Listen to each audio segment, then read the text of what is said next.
Libère-toi de ce qui t'alourdit pendant que tu dors.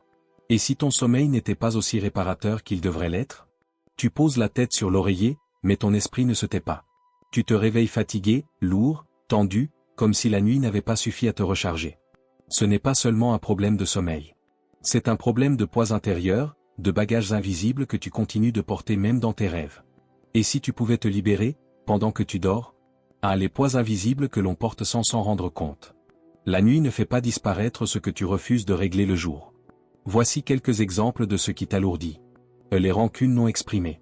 Les rancunes non exprimées sont des ressentiments silencieux, des blessures émotionnelles non guéries que tu gardes à l'intérieur de toi sans jamais les verbaliser ou les libérer. Une rancune non exprimée, c'est lorsque quelqu'un t'a blessé, déçu, humilié ou trahi, mais que tu n'as jamais dit ce que tu ressentais. Tu as gardé le silence, parfois par peur, par fierté, ou par habitude, mais la douleur, elle, est restée. Ce que ça provoque en toi. Et tu ressasses l'événement dans ta tête. Et tu rejoues la scène encore et encore.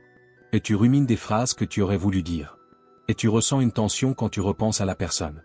Et tu es parfois irrité sans comprendre pourquoi. Même si tu fais comme si de rien n'était, ton subconscient, lui, n'a rien oublié. Pourquoi c'est lourd? Cela consomme de l'énergie mentale et émotionnelle. Cela crée une forme de toxicité intérieure. Cela influence ta façon de penser, de dormir, d'agir. Cela peut se projeter sur d'autres personnes, parfois même sur toi-même. Tu en veux à un parent qui ne t'a jamais valorisé, mais tu ne lui as jamais dit. Et tu as été trahi dans une relation, mais tu n'as jamais parlé de ta douleur. Un ami t'a déçu, mais tu as préféré sourire au lieu de t'exprimer. Un collègue t'a manqué de respect, mais tu n'as pas osé réagir. La clé, libérer cette énergie. Tu n'es pas obligé d'en parler directement à la personne. Tu peux l'écrire une lettre sans l'envoyer.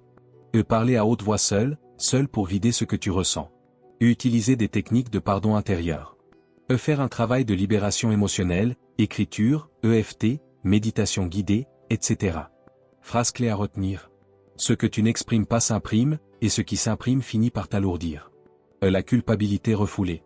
La culpabilité refoulée est une émotion que tu ressens au fond de toi parce que tu crois avoir mal agi, blessé quelqu'un ou échoué à être à la hauteur, mais que tu n'as jamais vraiment affronté.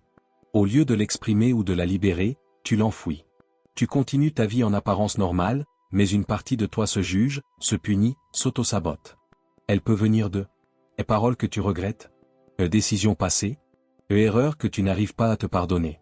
Résultat, tu portes un poids invisible, tu ne te sens pas assez bien, et tu bloques inconsciemment ton bonheur ou ta réussite. Tant que tu ne te pardonnes pas, tu restes prisonnier d'un passé que tu ne peux plus changer. Les regrets du passé. Les regrets du passé, ce sont des pensées douloureuses liées à ce que tu aurais voulu faire autrement. Le stress anticipé du lendemain. Le stress anticipé du lendemain, c'est la peur de ce qui pourrait mal se passer, avant même que ça n'arrive. Les blessures non cicatrisées. Les blessures non cicatrisées, ce sont des douleurs émotionnelles anciennes qui continuent d'influencer ton présent. Les pensées toxiques sur toi-même. Les pensées toxiques sur toi-même, ce sont des voix intérieures négatives qui te rabaissent, te jugent et t'empêchent de t'aimer. Toutes ces charges s'infiltrent dans ton subconscient, et affectent ton corps, ton sommeil et ton énergie vitale. 2. Le subconscient travaille pendant ton sommeil. Ton subconscient ne dort jamais. Il digère, traite et répète ce que tu lui as donné comme information dans la journée. Si tu termines ta journée avec des pensées lourdes, de la colère, de l'inquiétude ou des images négatives, ton subconscient va les entretenir pendant ton sommeil. Ton subconscient est la partie de ton esprit qui fonctionne en arrière-plan, sans que tu en aies conscience. C'est l'espace invisible où sont stockées tes croyances profondes, tes souvenirs anciens, tes habitudes automatiques, tes peurs, tes désirs, tes blocages, et tes réactions émotionnelles. Il gère 95% de ta vie quotidienne. Comment tu penses, comment tu réagis, ce que tu attires, ce que tu répètes. Tu n'as pas besoin d'y penser pour respirer, marcher, avoir peur ou douter de toi, ton subconscient le fait pour toi, en fonction de ce qu'il a enregistré. Pourquoi il est si important? Parce que ce que tu nourris dans ton subconscient façonne ta réalité. Si tu y laisses des pensées négatives, des traumatismes ou des croyances limitantes, ils influencent ta vie même sans que tu t'en rendes compte. Mais la bonne nouvelle, c'est que tu peux le reprogrammer, par la répétition, les affirmations, la visualisation, la méditation, et les émotions positives. Résultat? Un sommeil agité. Un rêve pesant. Un réveil sans énergie. 3. Libération nocturne, comment te libérer pendant que tu dors? Le rituel du pardon, 2 minutes avant de dormir. Ferme les yeux. Revois ta journée. Si une tension est restée, dis intérieurement. Je choisis de libérer cette énergie. Je me pardonne. Je pardonne. Je lâche prise. Ce simple geste déverrouille ton subconscient et allège ton cœur. B. La respiration consciente, 3 minutes. Allonge-toi, place une main sur ton ventre. Inspire profondément par le nez, expire par la bouche. Et à chaque expiration, imagine que tu souffles les tensions, les peurs, les doutes. Et visualise ton corps qui s'allège. C'est le journal de libération. Prends un carnet dédié et note chaque soir. 1. Ce que tu veux laisser partir. 2. Ce que tu choisis de cultiver à la place. Écris comme si tu nettoyais ton esprit. Tu peux brûler certaines pages si cela t'aide à tourner la page symboliquement. D. La visualisation d'allègement. Avant de t'endormir, imagine que tu es dans une pièce remplie de lumière. Visualise un sac à dos lourd que tu retires de tes épaules. Pose-le au sol. Ressens ton âme qui devient légère. 4. Pourquoi c'est essentiel?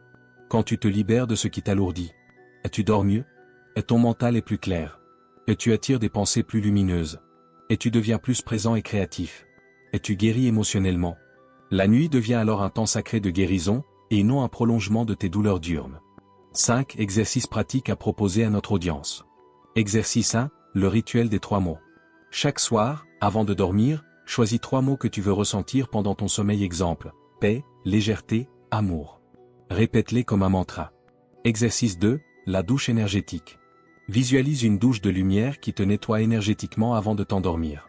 Chaque goutte emporte avec elle un poids inutile. Exercice 3. La lettre du soir. Écris une lettre à ton subconscient. Cher subconscient, cette nuit, je choisis de me libérer de. Je te demande de me guider vers. Merci. Le vrai repos ne commence pas quand tu dors, mais quand tu choisis de ne plus porter ce qui ne t'appartient plus. Libère-toi de ce qui t'alourdit non pas demain, mais ce soir même. Parce que tu mérites un sommeil réparateur, un esprit paisible et un cœur léger. Tu veux changer ta vie? Commence par libérer ton esprit. Ce soir, au lieu de scroller, choisis de guérir. Ton futur te dira merci.